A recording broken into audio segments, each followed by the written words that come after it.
Alright guys, we're going to work through some of our composite surface area problems here.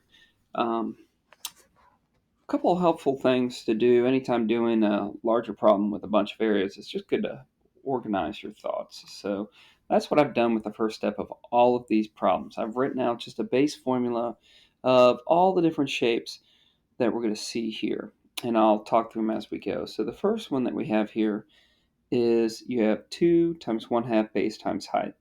What that means is that we have two triangles, 1/2 base times height, which represents this triangle here and the one we can't see on this side here.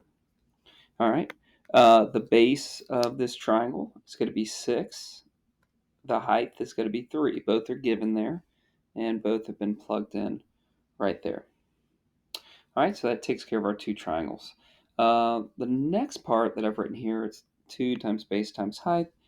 That represents our roof of this building that we have here. So you basically have this rectangle here, and again, one on the other side you're not going to be able to see. The base of that is going to be 10. As you can see, that moves up there to 10. And then the side length is going to be this 4 right here. All right. You can see it's 4 on the back side. It's going to be 4 on the front side also. So you're going to have two triangles of a base and height of 10 and 4. All right, we're going to move our way down on this. We'll call it a barn here. You're going to have two 10 by 9s. That's what we have represented right here. You're going to have two 10 by 9s right here. This length here, we can solve for and figure out that it's 9. How do we do that? Well, we know the full length here is 12. But we're going to take off this height here of 3. If I subtract 3 from 12, that means the remaining distance is 9. 9 plus 3 is going to give us our 12 over here. So we have the front and back of this barn are going to be 10 by 9s. The left and right, you can see here that this rectangle and this other one here on the other side are going to be 9 by 6s. It's kind of straightforward. And then I asked you to include the base on this one. So the bottom of this barn here is going to be a 10 by 6. All right. If you have a graphing calculator, real easy. Plug this nice long formula in right here. You get 446 feet squared. Our next one here that we have asks you to solve for the total surface area, again, including the base. It's a very long formula here. The first formula that I have here is that you have two trapezoids, 2 1/2 height times base 1 plus base 2. That is the area of a trapezoid. So in plugging that in, our height here is given as 4, and our bases are 8 and 5. And that takes care of the front and back of our trapezoidal prism right there. Okay? The rest are just going to be rectangles. Okay? So the first rectangle that we have here is a 4 by 14. That's going to be this back one right here. See how it is 4 by 14. The next one that we'll have is a 5 by 14, which will be this top one here, 5 by 14. The next one that I put on here is our bottom rectangle here, which is going to be an 8 by 14. This 14, you can translate that all the way to over here. It's going to give you an 8 by 14. And then our last one here is a little tricky, but the last one here is going to be a 5 by 14. So we know this is 14 right here. How do we know this length is 5 here? Well, in order to do this, this triangle that you see here, I'm going to make a little larger here. I know that's not the best one, but you'll figure it out. That side here we know is 4. This length here we can figure out by subtracting 5 from 8. If I subtract that length, the remaining length is going to be 3.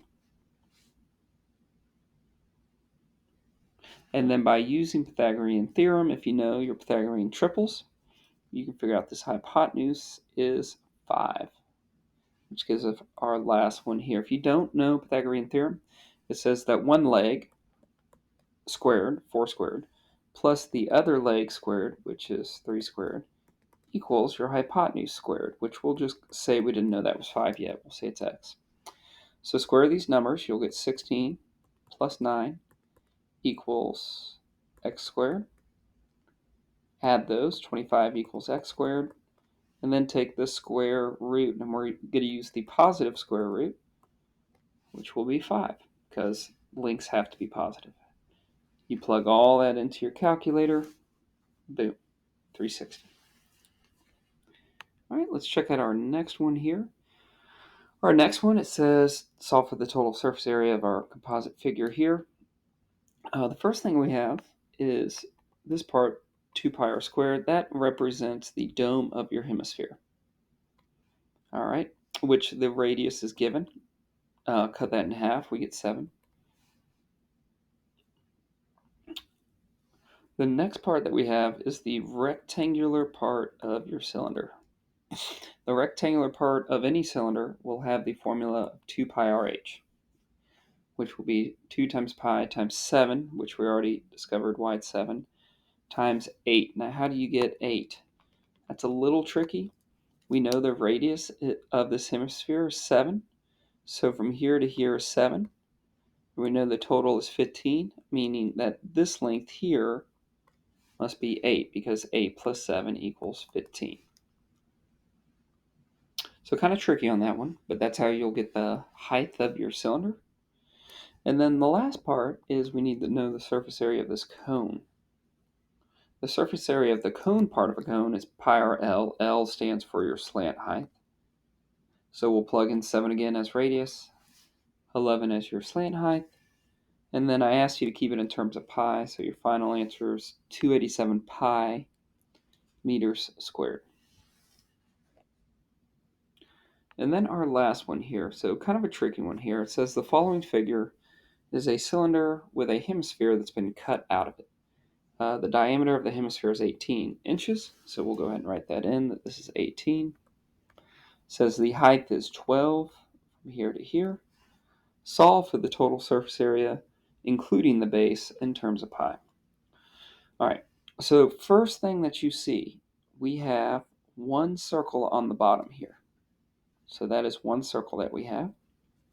And then notice this, we have another dome of a hemisphere. All right, which again, we know that the dome of a hemisphere is 2 pi r squared. That adds 2 more circles. So that is where 3 pi r squared comes from. It takes care of the dome part, so the bowl part of this figure, plus the base down here, which leaves us with just the rectangular part of this figure, which again is going to be 2 pi rh, just like the last problem. So the height of it is 12, the radius, cut this in half, is 9.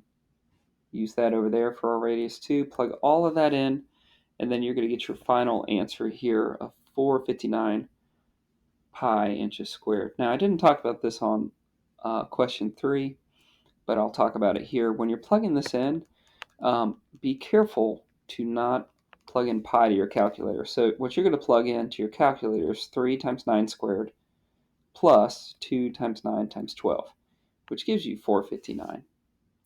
Then you just write in pi. So don't actually plug in pi to your calculator when asked to put in terms of pi. Just plug in the numbers and then plug pi in at the end. Hopefully this helps you out. You guys have a great day.